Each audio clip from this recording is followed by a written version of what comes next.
we get a phone call from someone who had to evacuate because of this East Palestine, Ohio train wreckage.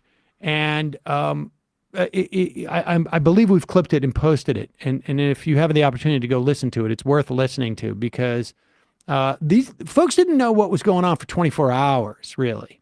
And this stuff burning is highly toxic.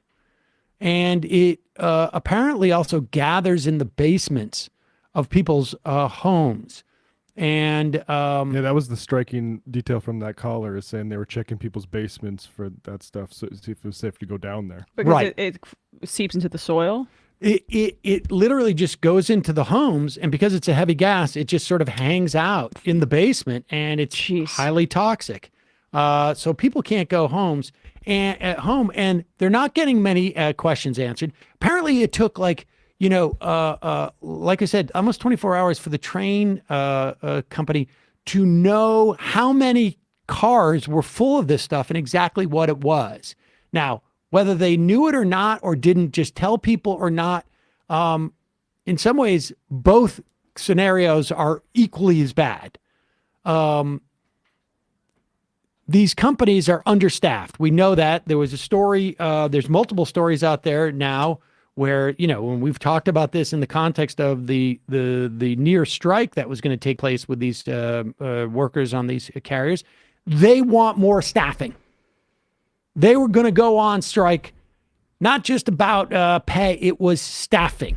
At the end of the day, it was staffing. The way that it was presented was we need sick leaves. We need not just paid sick leaves. We need sick days that we don't get punished for and possibly fired for. That was basically it. And the subtext of that is they got to hire more people. Yeah. They want to make this, they want to run these trains with fewer and fewer people. And longer and longer trains as part of the process. Yes, right. So you're increasing the danger for people. Efficiency and profits. And they ended up buying back a lot of their stock. I mean, you know all the story on this. And the other thing that they have to do is minimize when these things happen. They have to make sure they don't become public stories. They don't have to become big. Look at what, during the course of Mike DeWine's press conference, the cops there essentially tackled and arrested this guy, NewsNation, a news outlet, Evan Lambert. He was covering the press conference by DeWine, and they were telling him not to videotape it, which of course is his job. And somebody was coming over, some security was coming over and apparently trying to grab his camera, and they got into an argument about it because the guy's like, I'm a reporter. I don't know what you're doing, buddy. And then the cops came and arrested the reporter. Here's some clip of that from NewsNation. Reporter with NewsNation, it's all being recorded right now. This is horrible. Because you can't talk to people about doing their jobs. Oh my God, I cannot believe this. What's that?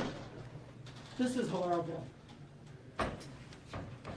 This is what it's like to be a reporter in Evan, I'm so sorry. Evan, I'm sorry. Thank you, Sita. Roll over, sir.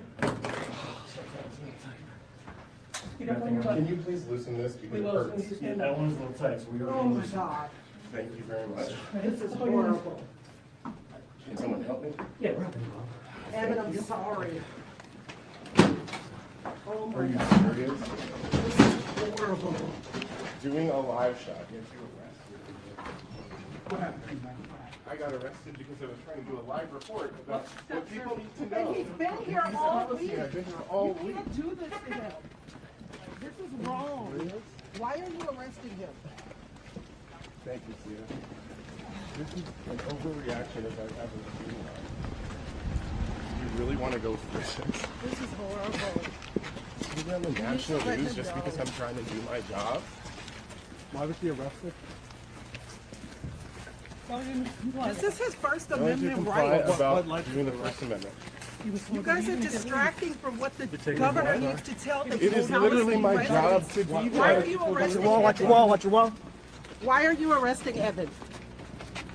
He's a national correspondent with NewsNation. He's been here on the ground all week, covering the story. What is the problem?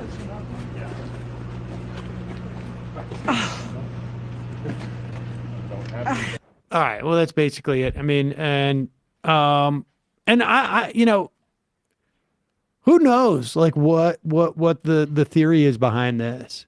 But they've decided to, I mean, he's obviously been released by now. This happened on Wednesday afternoon. He was released late Wednesday evening. So, part of it, I think, is a function of trying to intimidate the press so that they don't nose around too much. And part of it is also probably some measure of distraction. Let's get another story out there about this and not bring attention to it. Although that I suggest has been backfired a little bit. But I mean, this is a bigger story. And the caller we had the other day is just like he said, he's waiting for the lawsuits. And we'll talk more about that actually, because there's another story I think about these lawsuits, and you know, folks know that I go to that tort conference every year. But this is what actual free speech suppression looks like. Cops and corporations in control of the information. Exactly. Yeah. Like, I'm sorry. I was just scrolling through Glenn Greenwald's Twitter feed trying to see, because he mentions the word censor many times within the context of this BS panel that the Republicans are putting out, this fake church commission looking into, big tech collusion against Republicans. No, this is actually a threat to freedom of the press and free speech. Yeah, but also AOC had a weird cadence the other day on the floor of the House. I forgot about that. I mean, you're sort of overlooking that.